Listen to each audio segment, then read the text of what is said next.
looking at how to use the color theories that we've been talking about, the different color schemes, to create three-dimensional spheres in our sketchbooks.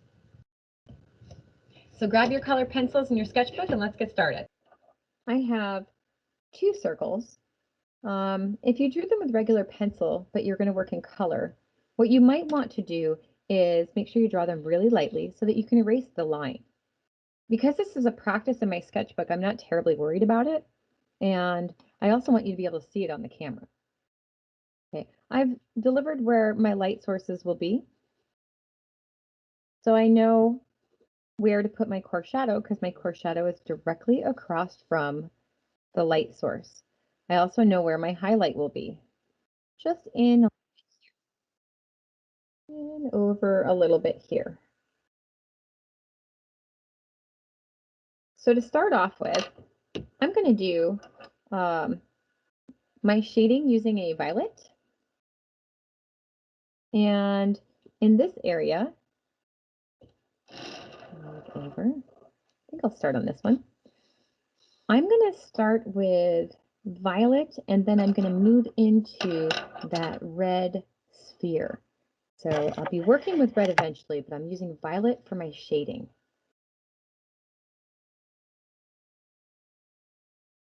I'm going to begin directly across from where that light source is coming in and curve around with the edge. I'm only using the violet, and I have to remind myself of that, not to just go ahead and shade the whole thing. I'm only using the violet for the core shadow area and then a little bit of the transitional. So I don't need to go and shade the entire sphere in with violet.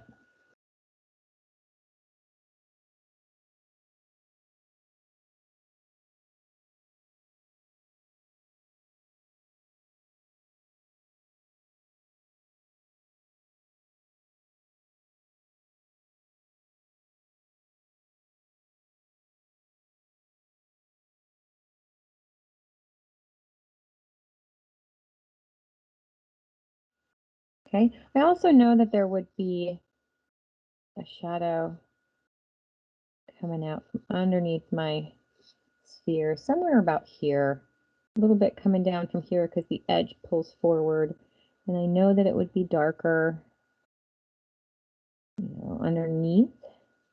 And kind of fade out a little bit lighter out here.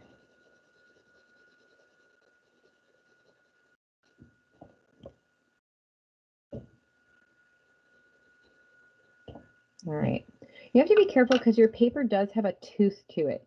The reason that your pencil comes out kind of grainy like that is because there's raised bumps on your paper because it's a mixed media paper.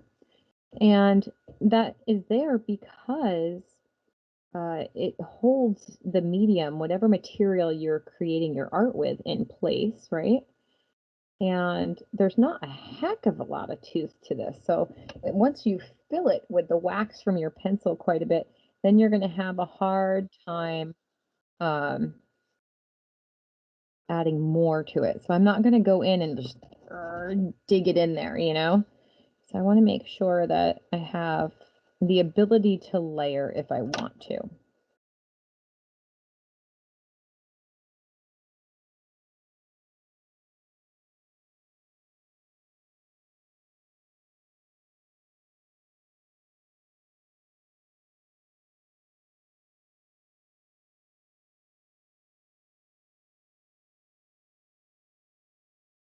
Okay, so it's starting to look like it's actually a more olive shape than a sphere, but we'll go with it, right? Now I can go in and say, okay, I'm happy with that. Do I want that to be a little bit of a darker shadow right there before I get too intense with it? I think I need to add a little bit more of that violet in here before I get real, there we go. A little bit right there, and pull that out a little bit so it's not quite so intense. There we go. Now I'm going to go in, I'm going to give it some pressure.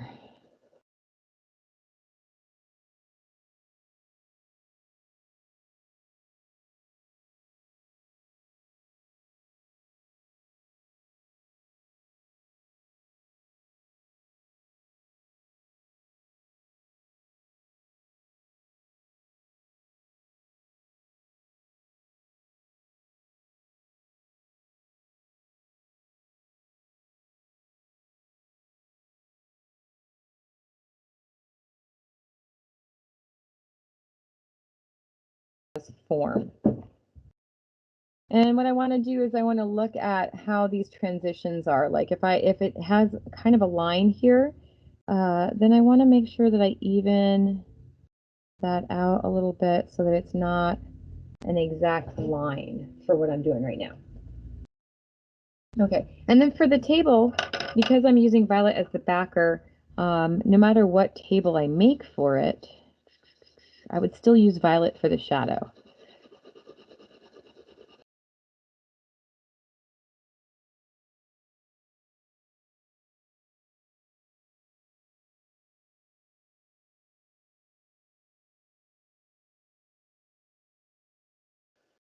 And there we have it. We have something that was two-dimensional that we created an illusion now that it is three-dimensional, even though it is flat. So that's one way that we could shade using the violet. Another way that we could work, and I've kind of gone into my circle here a little bit, is that we could work with complementary colors. So I'll show you what the red looks like, that same red, but using its complement. And green is directly across from the red on the color wheel, so it's the complement to that color. Now I could use the light green or I could use the dark green, but since I'm using it for value, I'm going to use the darker green. I've got my light source here. So what I'll do is I'll get started putting that core shadow in with a little bit of green here. And the complement not only will darken a color, but it also tones it down a little bit.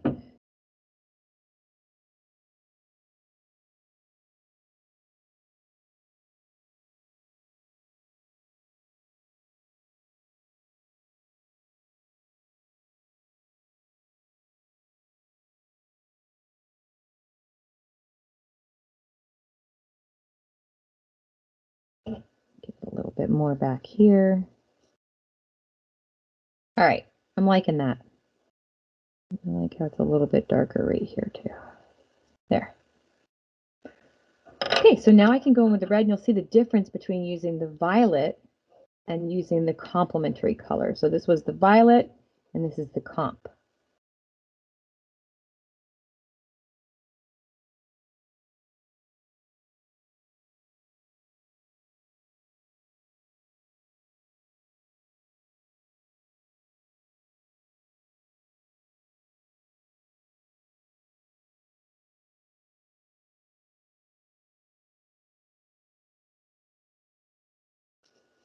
All right, I've got so basics down. You'll notice I didn't put the shadow in with green here because whatever color I make this table or this area for the sphere to sit on, I'm gonna need to use the complementary color because that's what I'm doing. So now I go in here, got my red over my green, giving it some pressure. I'm giving it some depth here.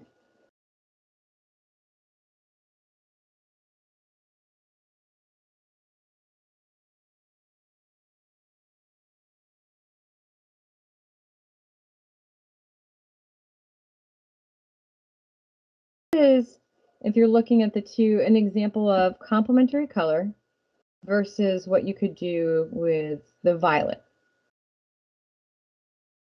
If I was doing complementary color on the table, let's say that I have a blue table or something going on here.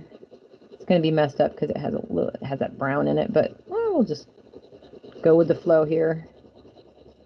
Yeah, make it work. We're artists, we're flexible. Okay, and then I would go in. Oop, I forgot to do. You know, I could use this light blue.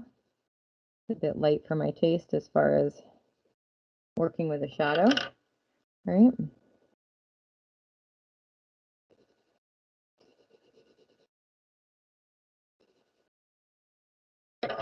And then go back over it with my blue. Just to take away that orange tinge.